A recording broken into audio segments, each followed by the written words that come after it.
Para rohaniwan Konghucu dimanapun berada, para pimpinan Matakin, Makin di seluruh Indonesia, serta umat Konghucu yang berbahagia. Salam kebangsaan Indonesia, Weite Tung Tien. Hari-hari ini kita semua praktis lebih banyak di rumah, berkumpul bersama orang-orang terdekat dengan anggota keluarga. Sebuah kesempatan yang langka yang biasanya kita disibukkan oleh urusan kerjaan, urusan organisasi, maupun urusan belajar. Namun, COVID-19 memaksa kita semua untuk lebih banyak tinggal di rumah. Kita tidak perlu sedih, kita tidak perlu was-was, kita tidak perlu stres. Kita nikmati semua itu sebagai sebuah kegembiraan. Dan meskipun banyak agenda yang harus batal, tidak apa-apa, karena perjalanan kita di dunia tidak selalu lurus. Kadang harus berbelok, kadang harus mendaki, kadang harus menukik. Saatnya kita untuk istirahat, termasuk istirahat melakukan ibadah di tempat-tempat kebaktian, di Litang, di Kungmiao, di Klenteng, dan kini kita cukup beribadah dari rumah saja. Para Tojin terkasih, biasanya di saat-saat seperti ini, terutama di antara 21 Maret sampai 20 April, umat Konghucu dan warga Tionghoa yang masih merayakan tradisi leluhur melakukan ritual Cengbeng. Kita pulang mudik ke tempat di mana dulu kita berasal, menyambangi saudara-saudara, menyambangi orang-orang tua yang sudah meninggal, dan kita berkumpul bersama sambil bersembahyang, entah di kuburan atau di laut kalau orang tua kita dikremasi. Saat ini kita terpaksa tidak bisa pulang ke rumah. Saat ini kita terpaksa harus tinggal di rumah masing-masing. Tentu bagi umat Konghucu ini sebuah hal yang mungkin kurang nyaman.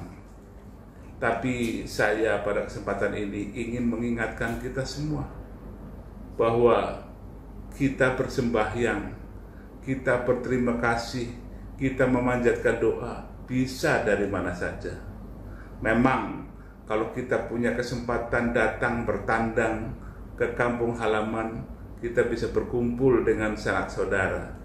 Namun sekarang kita punya teknologi, HP kita demikian canggih, sehingga kita bisa berkomunikasi setiap waktu, setiap saat, kapanpun kita suka.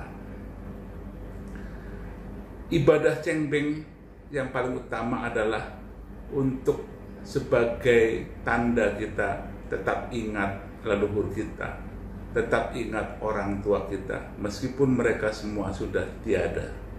Dan disitulah kita memberi contoh tauladan kepada anak-anak kita, kepada cucu kita, bahwa orang tuanya meskipun sudah terpisah lama dengan kakek neneknya, tetap ingat dan tetap mendoakan.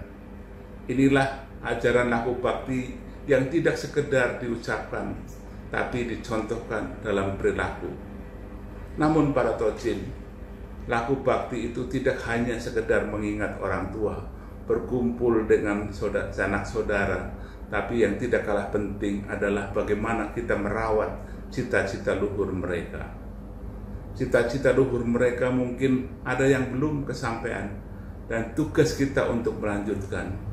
Kalau kemudian kita gegabah memaksakan diri berkunjung atau bertandang ke kampung halaman, sementara situasinya sedang seperti sekarang, tentu ini tidak arif. Bukan saja kita rentan kena penyakit, tapi juga kita rentan menularkan penyakit. Dan kalau penyakit itu sudah kena ke kita, kita tidak mudah untuk melepaskannya. Maka daripada kita mengambil risiko dan kita masih punya kewajiban untuk meneruskan cita-cita mulia maupun nama baik dari orang tua, kita sisihkan hal-hal yang kurang penting dibanding hal yang paling penting. Saya tidak mengatakan tidak penting, tapi kurang penting. Dalam hidup selalu ada prioritas dan orang yang bijak tahu mana dahulu dan mana kemudian. Para Tocin, masih banyak hal yang bisa kita lakukan untuk mengharumkan nama keluarga, untuk membuat kita menjadi insan yang tidak saja berbakti pada lingkungan terdekat, tapi pada masyarakat.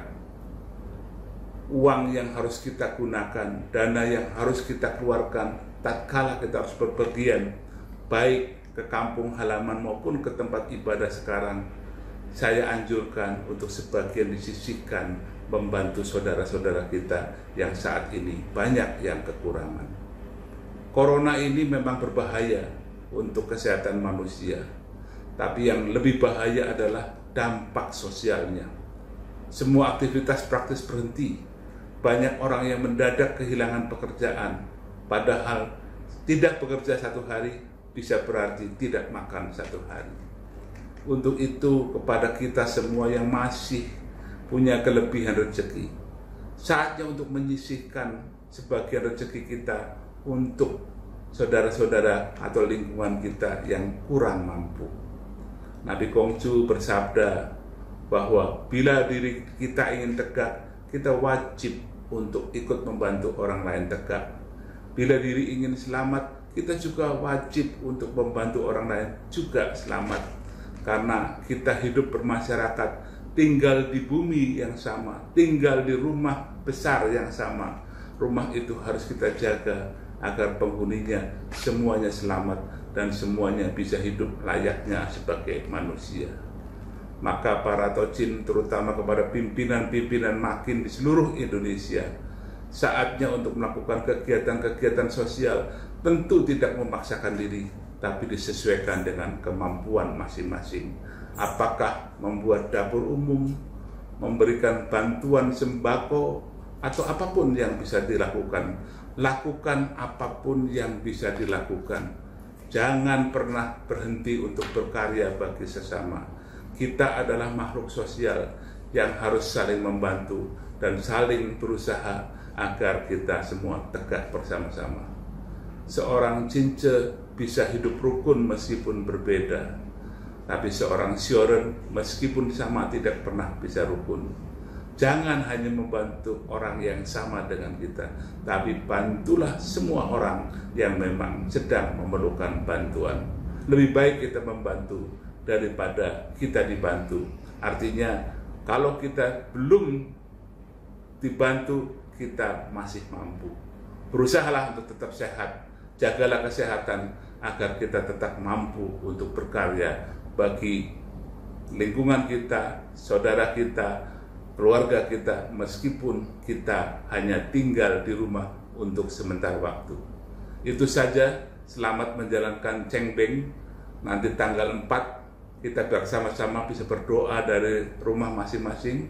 Antara jam 9 sampai jam 11 kita panjatkan doa bersama agar kontak batin antara leluhur yang sudah tiada dengan kita tetap terjalin dan kita diberi ketenangan hati dan pikiran agar bisa berpikir jernih dan berkarya bagi kebaikan umat manusia.